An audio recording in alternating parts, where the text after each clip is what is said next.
SSC 2026 শেষ 8 দিনে কিভাবে পড়বো সেরকম একটা ভিডিও। প্রথমেই বলতেছি, এই ভিডিওতে এমন হয়তো অনেকে আসবা যারা ভাববা যে ভাইয়া এতদিন পড়ি নাই, এখন কি এই শেষ 8 দিনে পড়া A+ পাইতে পারি? যাও, আমার ভিডিও তোমার দেখা লাগবে না, আমার ভিডিও তোমার দেখা লাগবে না। এই ভিডিওটা তাদের জন্যই যারা একনিষ্ঠভাবে এতদিন পরিশ্রম করছো, যারা একনিষ্ঠভাবে এতদিন চেষ্টা করছো, যারা একটা ভালো রেজাল্ট করতে চাও, যারা শেষ 8 দিনে নিজেদেরকে গুছাই নিতে চাও। হয়তো অনেক পড়ছো বাট এখন মনে হচ্ছে কিভাবে রিভিশন দিবে, একটা ভাইয়া যদি হেল্প করতো তাদের জন্য। যারা পড়ো নাই বাদ, তোমরা যদি এসএসসি 27 সাথে পরীক্ষা দিতে চাও ওদের সাথে আবার প্রিপারেশন নাও। আর যদি মনে হয় যে না নিজের থেকে পড়বো তাহলে হিসাব আলাদা, ঠিক আছে? ওকে, আমি ওই সো কল্ড 8টা 10টা সিকিউ এমসিকিউ দাগাই দিব, এখান থেকে কমন পড়ে এমন কেউ না, এটা আমি বিশ্বাসও করি না, ঠিক আছে? কেউ যদি পারে তার কাছে চলে যাও। এবার আসো আমি কি বলতে চাচ্ছি। এসএসসির শেষ 8 দিনে কিভাবে প্রিপারেশন নিব। তোমার সাবজেক্ট কয়টা আছে? কমন সাবজেক্ট কিছু, গ্রুপ সাবজেক্ট কিছু। আমি এই ভিডিওটা সবার জন্য বলতেছি। আমি হয়তো সায়েন্সের, আর্টস কমার্সের ক্ষেত্রেও হয়তো সেম ফেনোমেনা থাকতেও পারে, বাট ম্যাক্সিমাম অংশ এই জিনিসটা আমি সায়েন্সের জন্য ইন্ডিকেট করতেছি।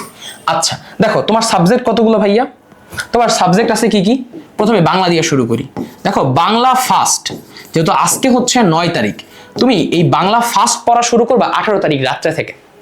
18 তারিখ রাত্রে, 19 তারিখ, 20 তারিখ, এই 2.5-3 দিন পড়লে একদম কাভার হয়ে যাবে। আমাদের সাকিব ভাই আছে, the boss of Bangla, owner class করলে ইনশাল্লাহ তোমার আর কিছু লাগবে না। ওকে, এটা আমি গ্যারান্টি দিতেছি, ঠিক আছে? এবং ভাইয়ার এক্সপিরিয়েন্স আসলে কথা বলে, তোমরা সাকিব ভাইরে চিনো। ওকে, এখানে আর আসলে কিছু লাগবে না।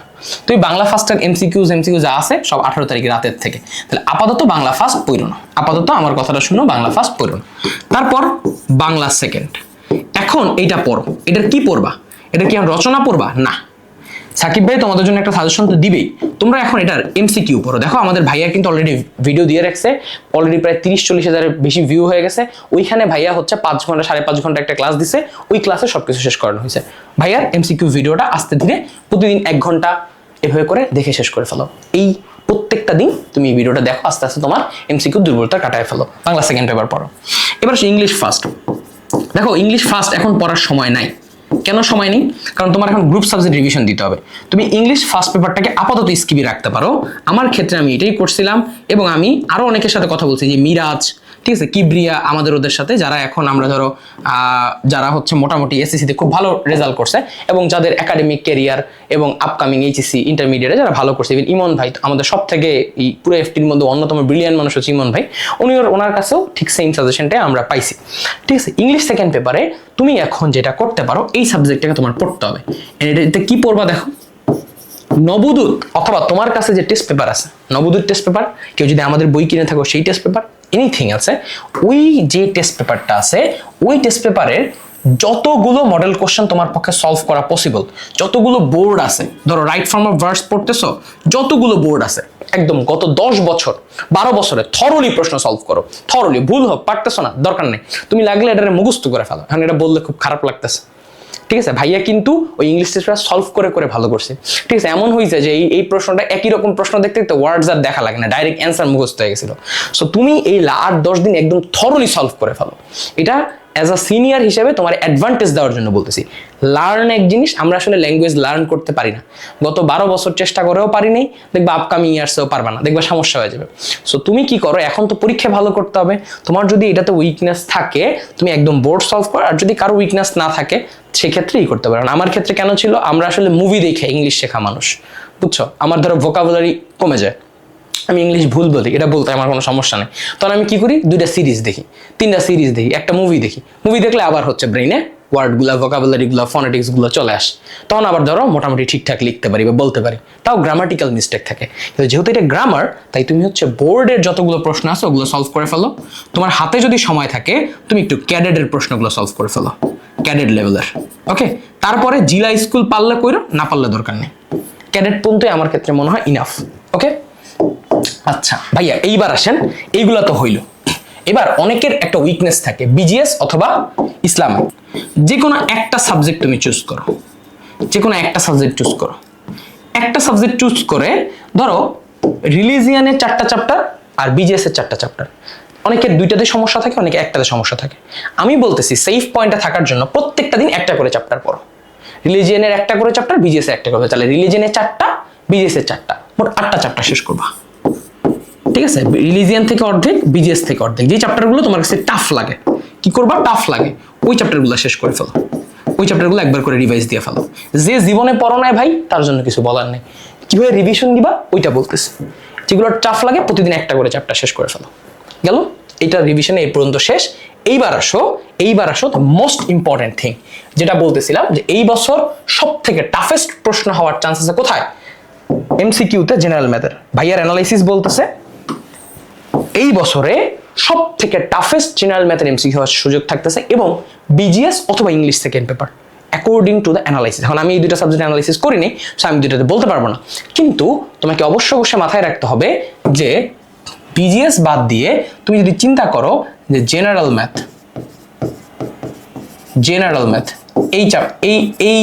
এইটাতে, তারপর ফিজিক্স, তারপর কেমিস্ট্রি, তারপরে হায়ার ম্যাথ, তারপরে বায়োলজি, এই যে 5টা সাবজেক্ট আছে না, দ্য মোস্ট ইম্পর্টেন্ট সাবজেক্ট। এই জেনারেল ম্যাথ সব থেকে কঠিন হওয়ার সম্ভাবনা আছে, there is a chance unconventional প্রশ্ন হবে। এই আনকনভেনশনাল প্রশ্নের জন্য তুমি জেনারেল ম্যাথের এমসিকিউ পার্টটা থরলি পড়ে রাখবা। আর যদি তোমার কোনো সাবজেক্টে উইকনেস, কোনো চ্যাপ্টারে উইকনেস থাকে, সেইটা পড়বা। তুমি কি করবা, এটার এমসিকিউ পড়বা। এখন তোমরা অনেকেই অনুরোধ করছো ভাইয়ার কাছে একটা ভিডিও দেখে যে ভাইয়া আপনি আমাদেরকে একটা ভিডিও দেন জেনারেল ম্যাথের উপরে। ভাইয়া অলরেডি সেটা কাজ শুরু করে ফেলছে, তোমরা দেখবা যে আমি কিভাবে সেই কাজগুলো, কন্টেন্টগুলো গুছাচ্ছি, এবং প্রায় একটা বড় সড়ো লেভেলের ভিডিও হবে যে এখানে টোটাল জেনারেল ম্যাথের এমসিকিউ সকল প্রবলেম সলভ করে দেওয়া হবে।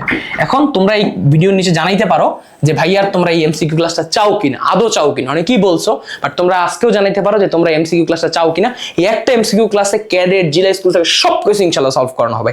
একটা বড় ক্লাস, দিনে অল্প অল্প করে শেষ করলো, তোমার জেনারেল ম্যাথ নিয়ে আর কোনো ইনশাআল্লাহ টেনশন থাকবে না, ঠিক আছে?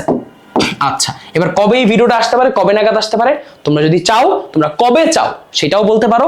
আমার ইচ্ছা হচ্ছে, যেহেতু তোমরা যদি চাচ্ছ, আমার ইচ্ছা হচ্ছে খুব শীঘ্রই দিয়ে দেওয়া, খুব শীঘ্রই এই ভিডিওটা দেওয়া। আমি হচ্ছে শুট করা শুরু করবো। তোমরা আদৌ চাও কিনা ভাইয়ার একটু জানাও, তাইলে আমি একদম থরলি শুট করা শুরু করবো, তাড়াতাড়ি দিব। আর যদি মনে হয় যে না ভাই আমরা পারবো, তাহলে তো হিসাব আলাদা। আচ্ছা, এবার আসো physics, chemistry, math, higher math, biology. এইখানে আমি কাউরে কোনো চাপ দিব না। এইখানে তোমার যে সকল চ্যাপ্টারগুলো উইকনেস, চ্যাপ্টারের উইকনেস, যেগুলো কোনোদিন পারো না বা পড়ছো বা একটু উইকনেস আছে, ওইগুলাই পড়ো। যেমন দেখো হায়ার ম্যাথের আমি প্রত্যেকদিন ভিডিও দিচ্ছি, লাইভ ক্লাস দিতেছি, এমসিকিউ দিতেছি। সো তুমি চাইলে তোমার যদি যেই চ্যাপ্টারগুলোতে সমস্যা, যেমন ধরো অসীম ধারা, অনেকেই পারে, বা অনেকে হইতে পারে অসীম ধারা কেবল প্রথম পড়তে চায়, সব চ্যাপ্টার পারে। সূচক লগারিদম ভাইয়ের অলরেডি ক্লাস দেওয়া আছে, 2টা ক্লাস, এটা পড়লে তোমার সবকিছু ক্লিয়ার হয়ে যাবে। স্থানাঙ্ক জ্যামিতি অলরেডি শেষ, সমতলীয় ভেক্টর শেষ, ত্রিকোণমিতি অনেক কিছু দিয়ে রাখছে, ত্রিকোণমিতি আরেকটু পরে ত্রিকোণমিতি শেষ, 4টা চ্যাপ্টার শেষ। আর 4টা চ্যাপ্টার 16 তারিখ বা 16 তারিখের ভিতরেই আমরা ইনশাআল্লাহ শেষ করে দিব, ওটা এমসিকিউ সিকিউ সহ। সো তুমি যদি এইটা পড়তে চাও, তাহলে তুমি এটা ফলো করতে পারো। আবার অনেকের আছে যে এই বাকি 4টা চ্যাপ্টারের মধ্যে কোনো সমস্যা নেই, সে ফলো করো না। সো তোমার ইচ্ছা মতো হচ্ছে, তোমার যেটাতে সমস্যা সেটা ফলো করো। অনেকে ফিজিক্সের সমস্যা থাকতে পারে, কেমিস্ট্রি, অর্গানিক সমস্যা থাকতে পারে, সে মুজাহিদ ভাইয়ের ভিডিও দেখো, বা অন্য কারো তুমি কাছ থেকে আমাদের যে প্ল্যাটফর্ম আছে, যদি এফআরবিতে থাকো, তাহলে সেখানে হচ্ছে তুমি সুন্দর করে সেটা পড়ে ফেলো, ওকে, এফআরসিদের কন্টেন্ট থেকে। এই তো এইভাবে করে এই চ্যাপ্টারের উইকনেস অনুসারে পড়তে থাকো। এবং এইখানে যেইটা হচ্ছে সব থেকে important, physics, chemistry, math, biology, এই 4টার ক্ষেত্রে অবশ্যই সকল চ্যাপ্টারে এমসিকিউ করে ফেলো। যেমন ধরো ফিজিক্সের 8টা চ্যাপ্টার আছে, কেমিস্ট্রি 6টা চ্যাপ্টার আছে, হায়ার ম্যাথের 8টা চ্যাপ্টার আছে, বায়োলজির 8টা চ্যাপ্টার আছে, 7টা চ্যাপ্টার আছে। তো এইগুলো এখানে যা আছে প্রত্যেক চ্যাপ্টার এমসিকিউ কমপ্লিট করে ফেলো। যেমন আমি অলরেডি হায়ার ম্যাথের দেখো একটা 7 ঘন্টার এমসিকিউ ক্লাস দিয়ে রাখছি, ওটা থেকে তুমি হায়ার ম্যাথ এমসিকিউ দিতে পারো। আবার চ্যাপ্টার ওয়াইজ দিচ্ছি, বীজগণিতিক রাশি গেছে, ভেক্টর গেছে, সূচক গেছে, 3টা শেষ, আরো 5টা আসতে যাবে, বুঝছো?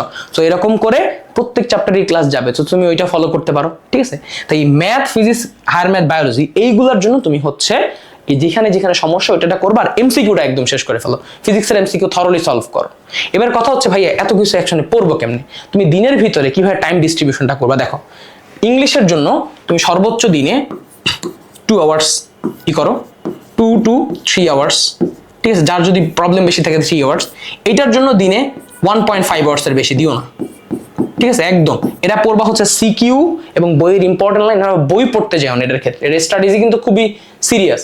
এমসিকিউ দেখো যেগুলো বিগত সালে আসে চ্যাপ্টার ওয়াইজ, এবং সিকিউ থেকে ইনফরমেশন নিয়ে বুঝে পড়ো, টাইপ ভিত্তিক পড়ো, ঠিক আছে? জেনারেল ম্যাথের এমসিকিউ দিয়ে দিব, এটা ডেইলি তুমি যদি 8 দিন আগে দিই, তুমি ডেইলি 1 ঘন্টা করে দেখো, এই জায়গায় তুমি 1 আওয়ার্স করে দাও, ঠিক আছে? আমি তোমার রুটিনও ধরাই দিব, যদি তোমরা আমার কাছে ভিডিও চাও, তোমরা বইলো চাও কিনা, এমন একটা রুটিন সহ ভিডিও কি, যে ফুল ভিডিও দিব, তার সাথে তারে আবার টাচ দিয়ে দিব যে 1 ঘন্টা দেখতেছো কিনা, এরকম চাও কিনা। আর এইখানে ধরো 1, 2 আর 1, 3, 4.5, বাকি টাইমটুকু, বাকি 4 ঘন্টা তুমি এই সাবজেক্টগুলোতে দাও, বাকি 4 ঘন্টা তুমি এই সাবজেক্টগুলোতে দাও। তাহলে 4, 5, 5 আর 2 7, 8.5 ঘন্টা ইনাফ পড়াশোনা, ইনাফ পড়াশোনা। কেউ যদি 10 ঘন্টা পড়তে যাও, এই জায়গাটা একটু টাইম বাড়াও, এই জায়গায় একটু টাইম বাড়াও, এটা এখানে 2 আওয়ার্স দাও, এই জায়গায় একটু টাইম বাড়াও, এখানে 2.5 আওয়ার্স দাও, ঠিক আছে? যাদের হয়তো ধরো আরো একটু বেশি ইফোর্ট দেওয়ার ইচ্ছা আছে, ওকে? তাহলে এখানে দেখো অলরেডি কত হয়ে গেছে, 4, 5, 2 7, 2 9, 9.5। এর বেশি আসলে পড়া সম্ভব না একজন মানুষের ইফেক্টিভ ভাবে, ঠিক আছে? ওই যে বলে 14-15 ঘন্টা পড়ি, এগুলো হয় না। আমি পড়তে পারি 14-15 ঘন্টা, কিন্তু ইফেক্টিভ হয় না। বাট ইফেক্টিভলি তুমি যদি 9 ঘন্টা লাস্টে পড়তে পারো, ইনশাল্লাহ A+ পাবা এবং 90+ মার্কসও আসতে পারে প্রত্যেক সাবজেক্টে। যাদের 1200+ টার্গেট, ইনশাল্লাহ তোমরা আসতে পারো। এবং এই যে 1200+ পাওয়ার একটা ফাঁদ আছে, এই ফাঁদ রিলেটেড ভাই একটা গাইডলাইন দিব, যে পরীক্ষার হলে যাওয়ার আগেই 1200+ পাওয়ার ইচ্ছা, এটা করতে যাও না, এই ব্যাপারেও একটা গাইডলাইন দিব, ওকে? সো আশা করি তোমরা বুঝতে পারছো কিভাবে টাইম ডিস্ট্রিবিউশন করবে এবং কিভাবে পড়বা। সো দেখা হচ্ছে তোমাদের সাথে নতুন কোনো ভিডিওতে। Stay tuned. আল্লাহ হাফেজ।